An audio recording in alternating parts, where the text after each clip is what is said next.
Shalom, buenas noches. Se siente bien volver, ¿verdad?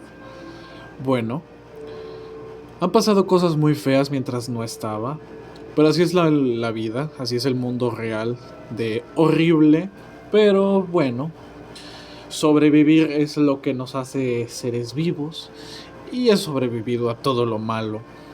Tristemente lo que más quería que viviera no lo hizo, pero bueno, ya estará en un mejor lugar.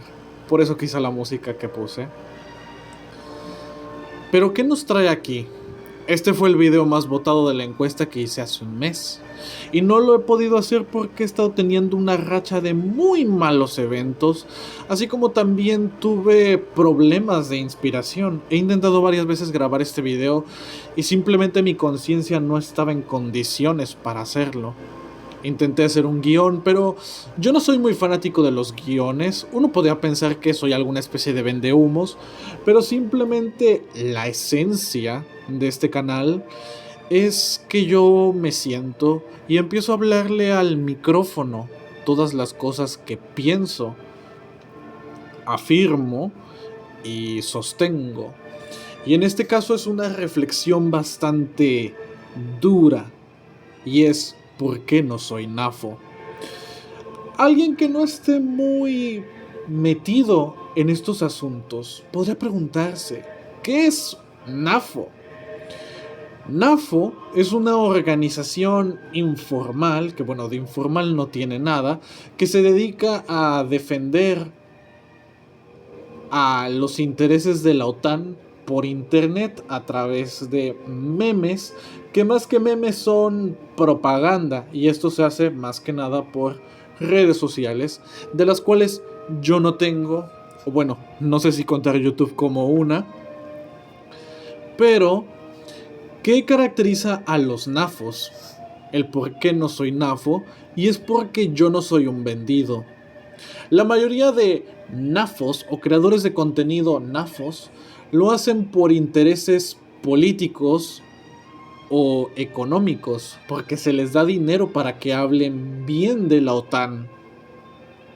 Y ninguna persona con 3 dedos de frente y 3 gramos de amor propio aceptaría ni todo el dinero del mundo por hablar bien de algo que no le gusta o parece. Por ejemplo, tienes a los prorrusos, que son gente tonta, pero es gente que cree genuinamente en sus propias tonterías. Y eso es particularmente noble, si lo vemos de cierta manera. Son tontos, pero son tontos de corazón. Mientras que los nafos son tontos y además son vendidos, lo que los hace doblemente despreciables, en mi humilde opinión. Pero ¿cuál es el mayor problema que tienen los nafos hoy en día, especialmente en este 2025 de la era cristiana? Principalmente es el tema de su defensa a ultranza del Reich de Kiev, que otro título ya no se merece. El gobierno del Führer Volodymyr Zelensky, Jarashá, ha sido una completa desgracia para el pueblo ucraniano, no solamente porque las élites Maidán han puesto a dedazo a un títere de los intereses occidentales, vendiendo su soberanía a cambio de una protección contra un enemigo irreal que era Rusia. Y mucha gente dice, Rusia no respetó tales acuerdos. Y yo le digo a esa gente, por cada acuerdo que Rusia no ha respetado, Occidente no ha respetado 3. ¿Eso hace a Rusia menos malo? Podría decirse.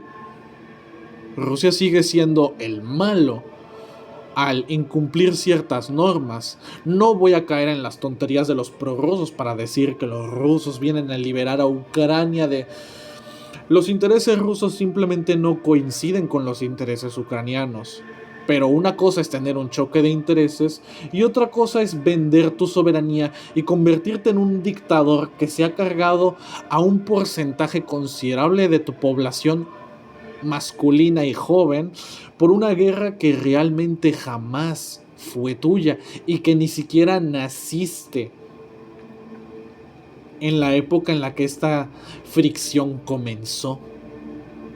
Zelensky no es nada más que una imagen de lo que es ser un político títere, pero sobre todo un político títere con aires autoritarios.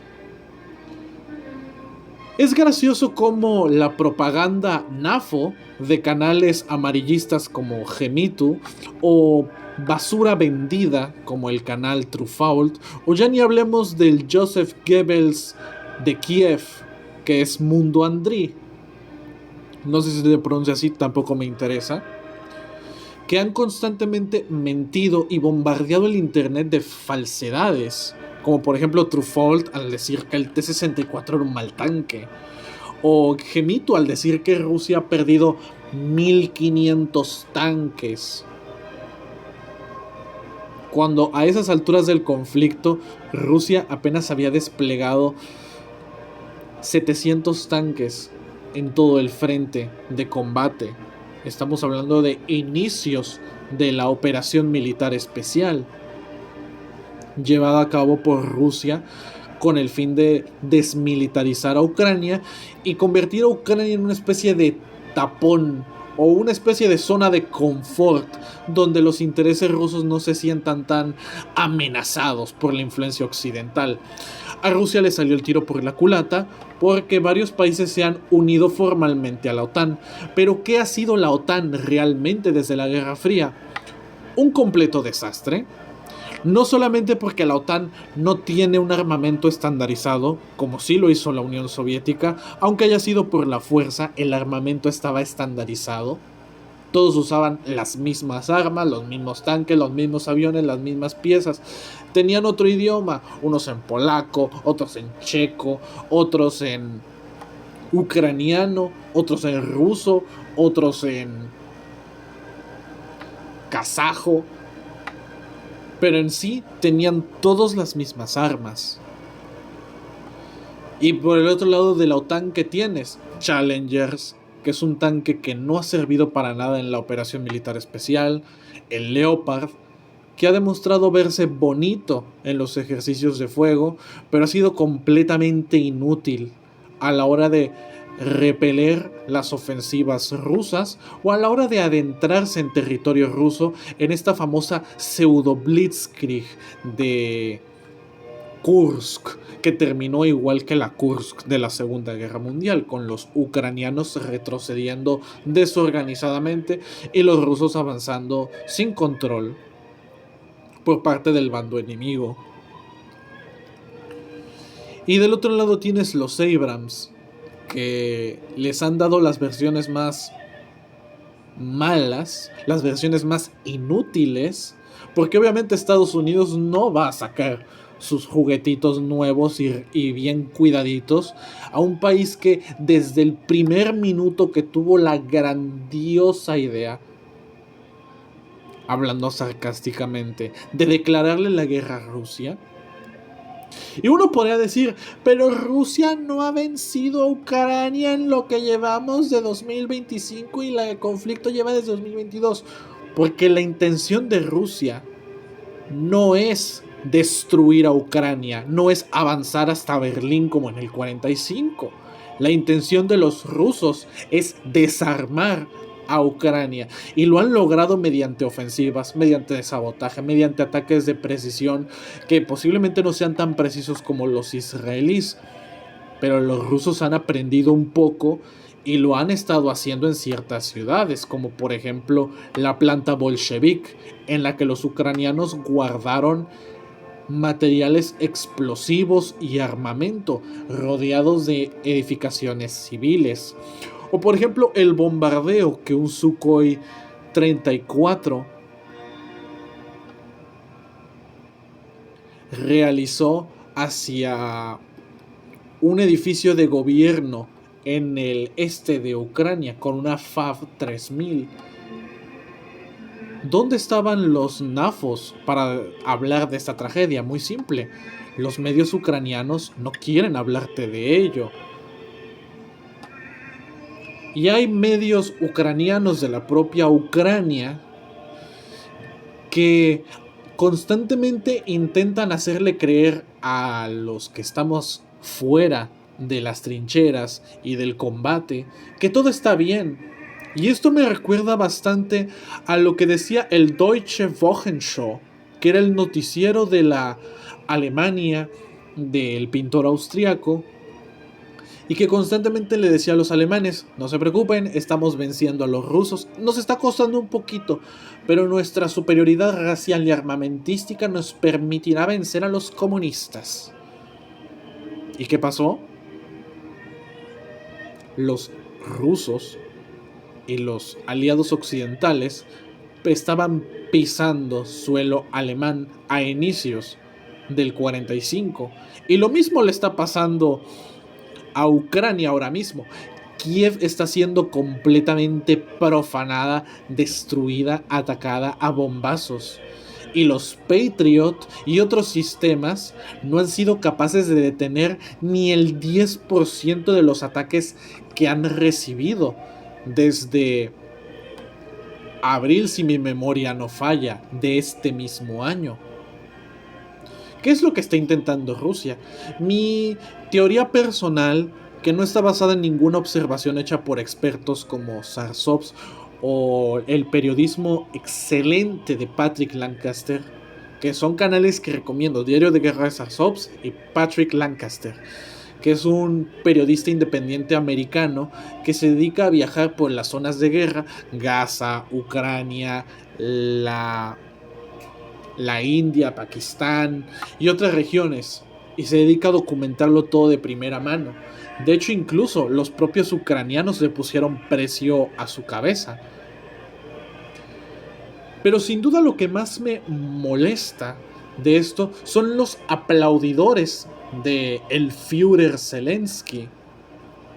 Afortunadamente en Ucrania ya la gente se dio cuenta de que la propaganda no dice lo que realmente está pasando, y es que Ucrania desde el principio ha estado perdiendo esta guerra, pero el dinero casi infinito y las armas constantes que reciben de la OTAN han impedido que esta derrota sea tan humillante y aplastante como debió haberlo sido desde un principio, sumando el tema de que Bielorrusia al final decidió no intervenir, porque si Bielorrusia atacaba desde el norte, todo se hubiera acabado. Yo recuerdo cuando una vez estaba hablando de este tema con un amigo pro occidente y un amigo que es neutral ante el tema. Mientras veíamos Google Maps, en una hora, una ciudad completa ucraniana al sur, cerca del Donbass, estaba siendo constantemente bombardeada. En una hora se puso todo en rojo de que está bajo ataque. Y la pregunta es: ¿se atreven todavía los medios masivos a decir que Ucrania está ganando? Cuando tengo en mi poder las listas de los vehículos que pierden mensualmente, y en total las pérdidas humanas. Ucrania ha perdido 600,000 hombres aproximadamente, porque se cree que la cantidad ronda casi en el millón. Y esto se sabe por obituarios, homenajes, conteos de tumbas y además por las recolecciones de cadáveres que los avances rusos les permiten. Por cada soldado ruso que ha muerto en esta guerra, han muerto 6 ucranianos. Y como Ucrania ha intentado de alguna manera sostener esta cantidad tan absurda de pérdidas,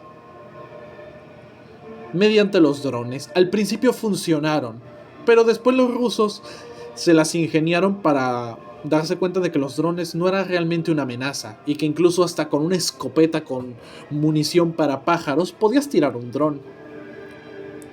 Además de que a los ucranianos les gusta subir videos de crímenes de guerra explícitos mostrando ataques de drones a soldados indefensos.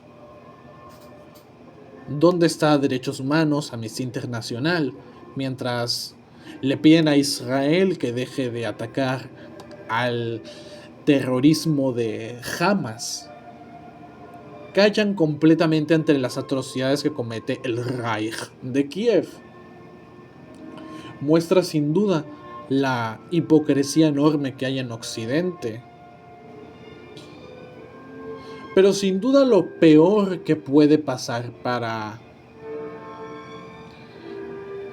esto es no solamente el tema de que Ucrania ha gastado cantidades monumentales de dinero en propaganda, sino también en comprar armamento que pierde constantemente, armamento que ha demostrado no funcionar en la guerra real.